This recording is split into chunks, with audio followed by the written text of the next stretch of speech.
Welcome to an unforgettable journey through East Africa, a land of breathtaking beauty and rich, vibrant cultures. From the endless plains of the Serengeti to the idyllic shores of Zanzibar, this adventure is truly a feast for the senses. For about a year and a half now, we have been preparing for this trip and dreaming of immersing ourselves in its wonder. As the day got closer, we were filled with anticipation and excitement. Our African trip actually began in Doha, Qatar, where we decided to spend a couple of days to adjust for the time difference. Although we knew August was one of Doha's hottest months, we weren't prepared for the intense humidity that greeted us.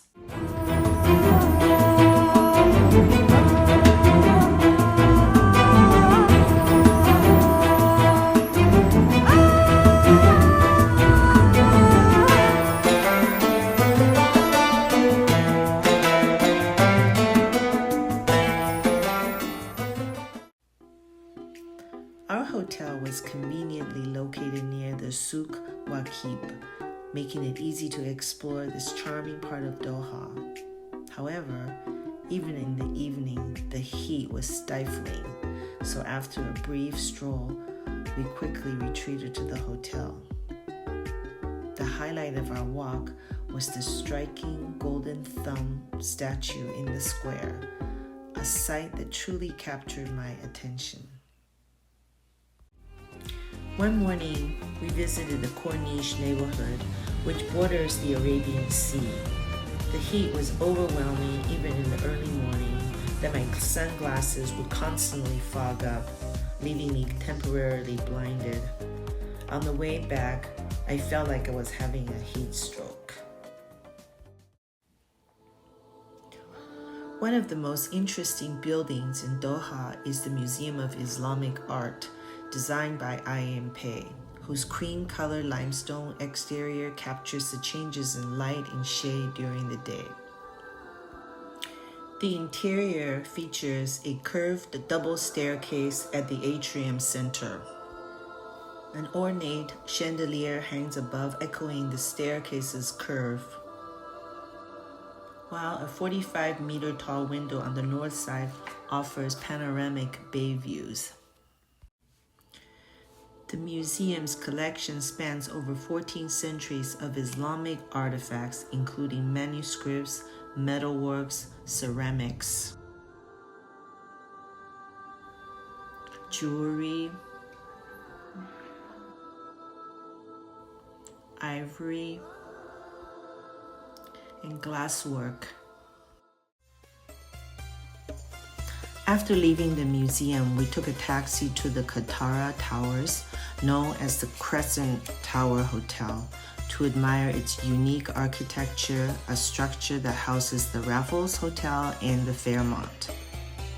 The crescent-like design of this hospitality icon of Qatar translates the country's national identity into an architectural landmark by integrating the national scimitar swords from the national seal into a striking pair of arched towers.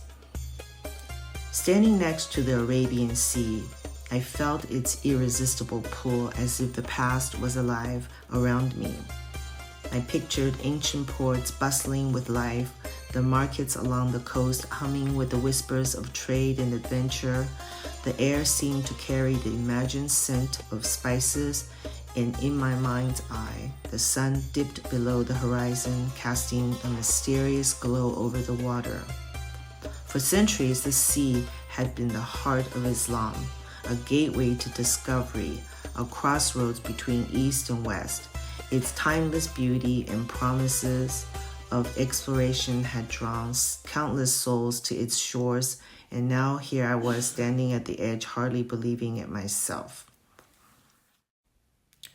Our safari adventure began in Arusha, Tanzania, the gateway to all Tanzanian safaris. After landing at Kilimanjaro Airport, we embarked on a 90-minute drive to get closer to the smaller Arusha Airport. With our midday arrival, we decided to spend the afternoon exploring a nearby coffee plantation, soaking in the serene surrounding. The following day, we boarded a flight to Tarangire National Park at a tiny airport.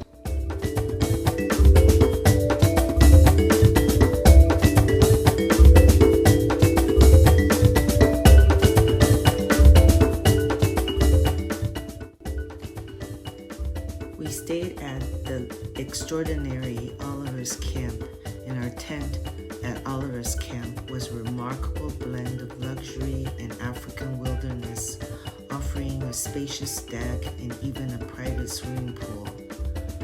From our tent, we enjoyed breathtaking views of the grasslands and acacia trees, a perfect introduction to natural beauty that surrounded us.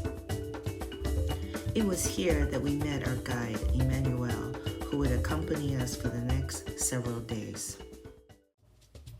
One evening during our stay at Oliver's Camp, the staff surprised us with a sundowner at a lovely spot overlooking the vast savanna. They set up a delightful array of snacks, along with a selection of cocktails, wines, beers, and sodas. Many of the staff joined us, creating a warm and lively atmosphere.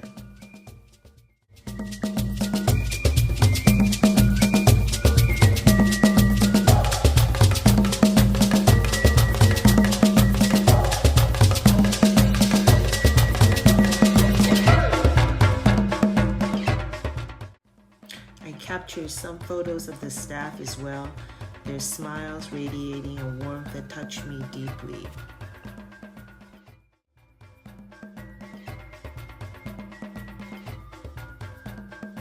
Hello. Hi. How are you?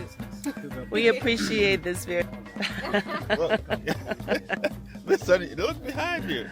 The sun just about to go down. Then I'm supposed to be back. So we do like we did first of all we went 2 months. 2 weeks off, 2 months. Throughout the whole year or just? So we have one in a year. We can have 1 month leave. Is that during raining season? Yeah, that's during rain season. The end of the season is like March. March, okay. As the sun began to set, we all reached for our camera, hoping to capture the breathtaking hues that can only be found in the vast expanse of the Tarangire.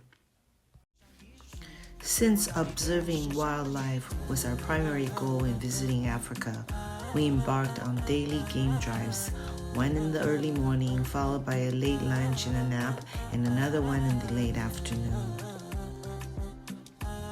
We encountered a wide variety of animals, including elephants, giraffes, lions, dik-diks, kudus, topis, zebras, wildebeest, and more.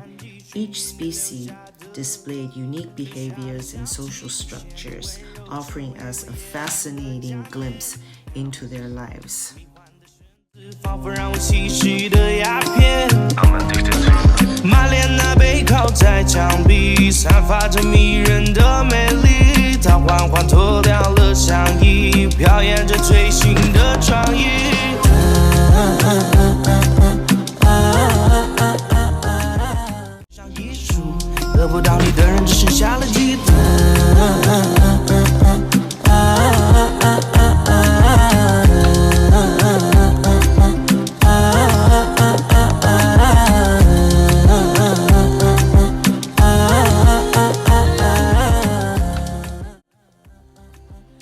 Among them all, the elephants intrigue me the most.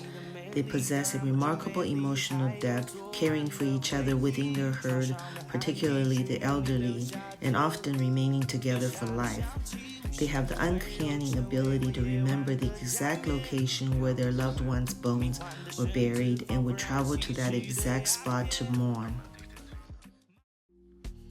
On the second day of our safari, Emmanuel's Jeep broke down. This was not a surprise to any of us. The roads in this part of Tanzania are bumpy from potholes, rocks, and other obstacles. Since I know nothing about cars, I cannot go into any great details about the mishap. All I knew was that we had to wait for a mechanic to bring a spare part before we could continue our journey. What really struck me, though, was the incredible sense of brotherhood among the guides. Each Jeep that passed by stopped to offer help, regardless of whether they had guests on board or not. It was a powerful reminder of how much people here rely on each other, especially in a place where government assistance and access to basic services are limited. This camaraderie was evident throughout our entire trip. Sadly, we had to bid farewell to the lovely staff at Oliver's camp and continue on to our next destination.